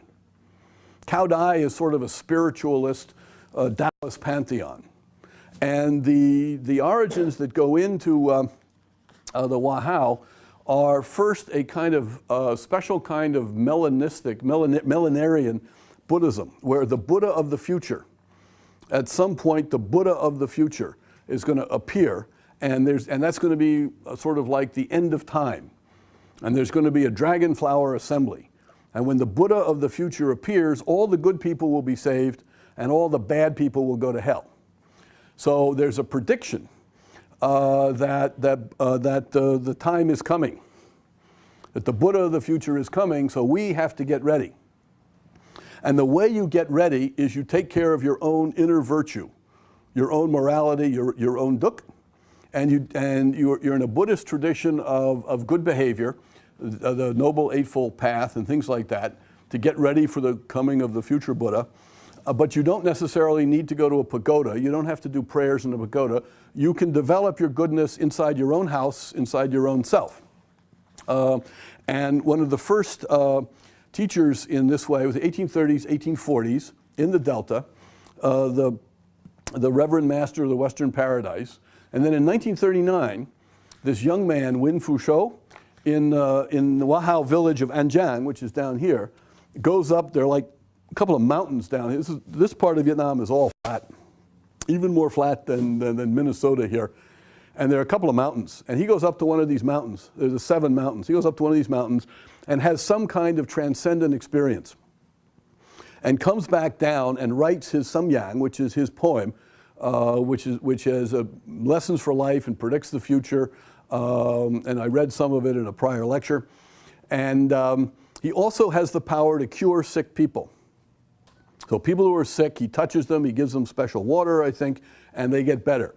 So he begins to develop a following as someone who is, the other factor here, which is very, very Vietnamese, like the Cao Dai, he is obviously in communication with a higher power. He has experienced something which we ordinary people have not experienced. We can trust him, we can turn to him, we can rely on him. He is bringing down to us some message of the truth about the best way to live. Now, this is one of the Wahao books that they published in 1970. It says Han Se Dao Nyang. This is the acts of the way of a good person. Nyang is the same word that Nguyen Tai Help said, if we don't succeed, at least we'll become Nyang. This is the ideal of a Vietnamese. Notice, the communists never talk about this. Communists never talk about Nyang. They never talk about Dao Duk. They never talk about all these core values. Another thing to notice, and we can see it here in the 30s, is that the members of the Communist Party are all sort of middle-class intellectuals, French-trained people, others. Communism is not a village-based phenomenon. Wahao, Cao Dai are peasant-based. VNQDD has links to the villages here. The Dai Viet is roughly similar to the communists in social origins. But the Dai Viet people are from here. They're not part of the Nguyen dynasty Mandarin families here. And most of the Dai Viets are not well educated under the French system. Most VNQDD Dai Viets are maybe like high school, but they all have ties, family ties, personal ties that go back to Vietnamese traditions.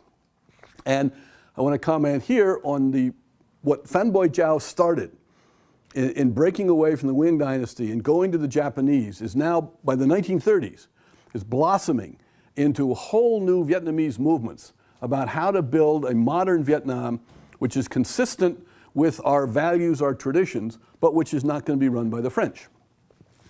Now, going back to the Wahao religion, one important part of the Wahao teachings of Nguyen Phu Cho, and it comes from earlier, are the Du Ung Hieu Nghia, which are the 4 gratitudes of a filial and righteous person.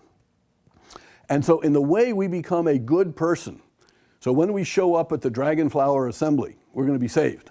Okay? We got these 4 things that we have to be grateful for.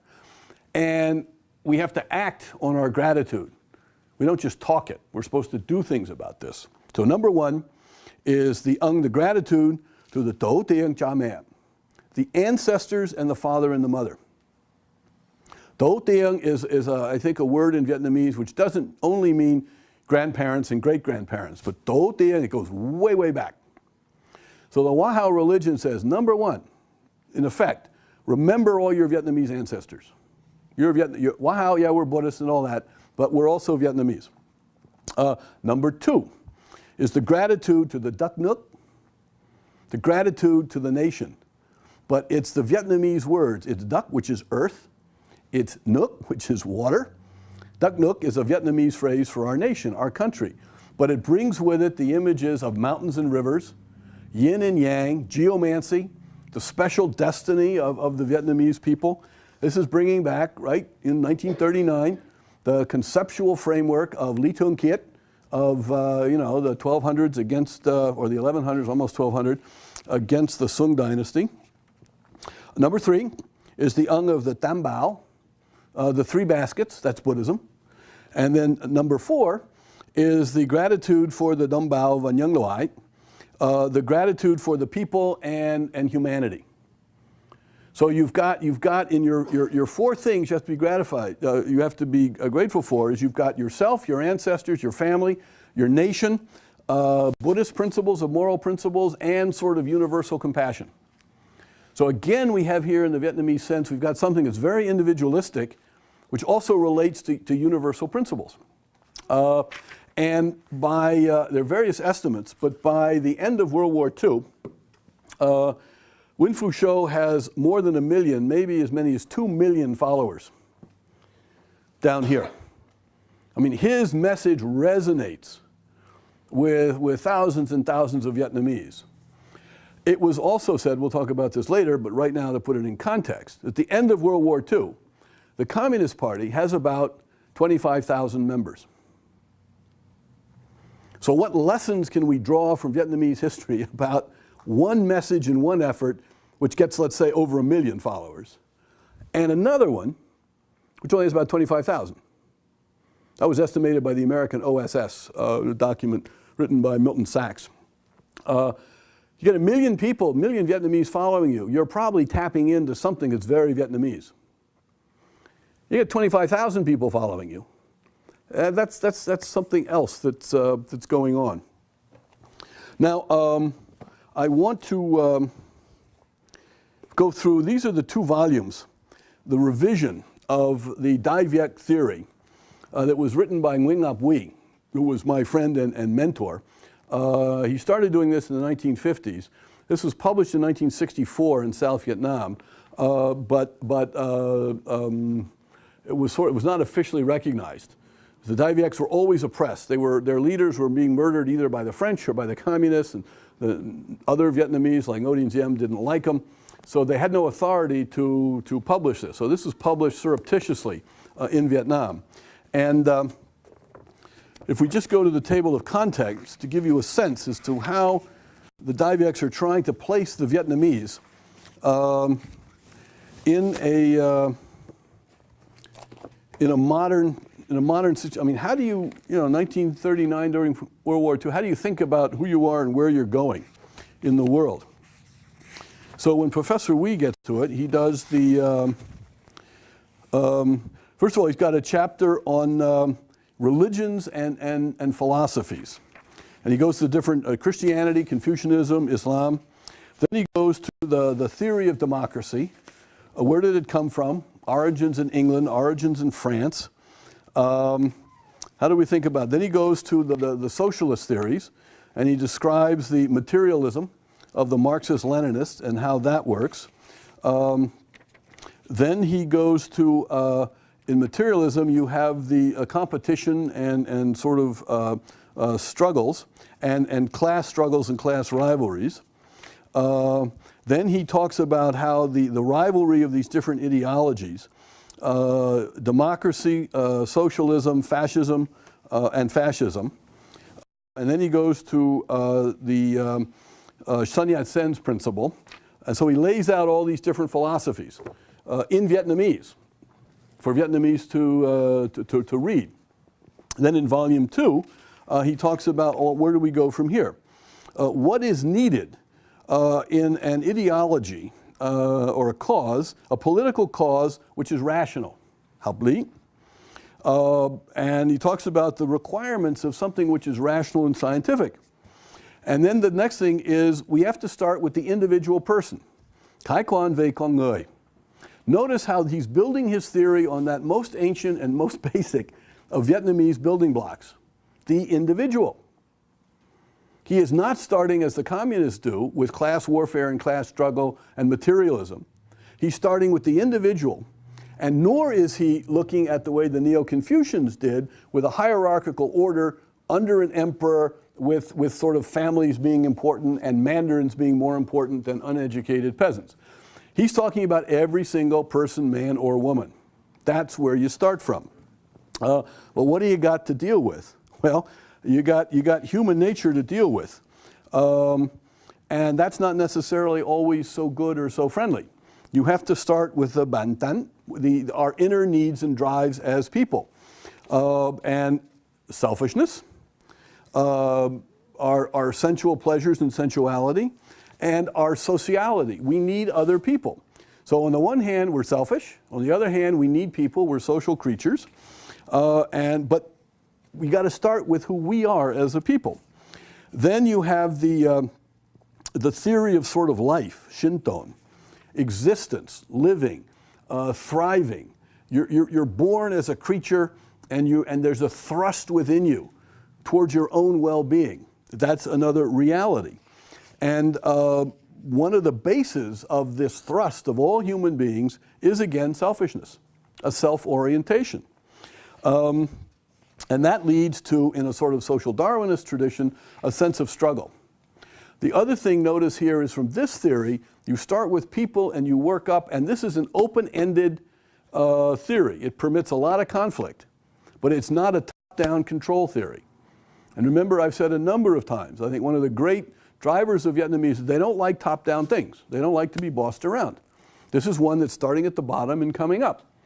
And it's also the premise with this kind of selfishness is we can't control other people. Somehow you got to get them to do things because it makes sense for them.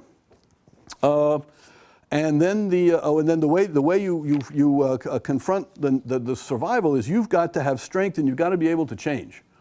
You have to be able to adapt. And then the next big issue is society. How do these different individuals, driven with their individual needs and motivations, work together in groups?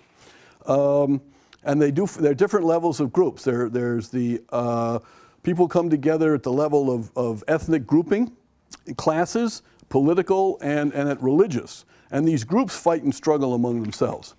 So then he ends up with political recommendations as to how you organize the political structure of a nation, which promotes and protects the Shinton of the people, the Yungtap Shinton. And guess what he ends up with? Constitutional democracy. So here are Vietnamese thinkers who, for totally Vietnamese reasons, end up as supporters of constitutional democracy, i.e., just what we Americans like and have. for very similar reasons. There are great parallels between this way of thinking and John Locke. If you read John Locke, he starts with individualism and private property and selfishness, and how do we protect each other against other people messing around with our individuality? We got to have a government. By the way, we'll talk about this much later, but that this theory and this man, Professor Wee, this was the basis of the pacification program in South Vietnam, starting in 1968, which defeated the communists. The Constitution of South Vietnam, adopted in 1967, was presented to the Constitutional Assembly by the colleagues and disciples of Professor Wee. And so when democracy is in South Vietnam, there were Vietnamese reasons to do it. And the American anti-war movement never saw that. They never understood the Vietnamese commitment to freedom and democracy. Because this book, by the way, I think for many, many years, this was the only copy of this book in the West. Right here, these two. Now it's been republished, but it's still in Vietnamese. This one, Professor Wee, actually, he's autographed this, and this went to Win Sen Tôm. Now, Win Sen Tôm was the man who translated the poem of Q that we read in an earlier lecture. And this copy here, though, this one is autographed and presented to me.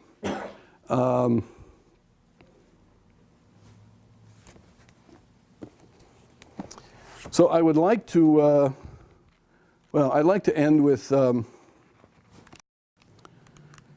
one of Professor Wee's poems. Because again, going back in the centuries, Vietnamese who have sort of special reputation abilities are also good poets. And Professor Wee's name as a poet was his names was Dang Phuong. He just wrote poetry in the early 50s about when the war was going against the French. And his famous one was Anh Hum Vô Danh, the unnamed heroes. And this is presented to all the unnamed fighters who have struggled for the Tổ quốc, the nation, the Tổ, all our ancestors, Quốc, the state where all our ancestors are in. They are all the heroes who have no name. They live secretly, quietly in the darkness. They never receive the incense of honor. But all their braveries and all their sincerity are devoted to helping the nation. Towards the end, this is a poem, by the way, which I'm told many Vietnamese had memorized by heart in the 50s and down to the even today in Vietnam. But their blood has joined with the veins of the earth. Their bodies and their bones have been mixed with the waters in the rivers in the mountains, and their souls together with their honor have all come together to make the one great soul of the Vietnamese.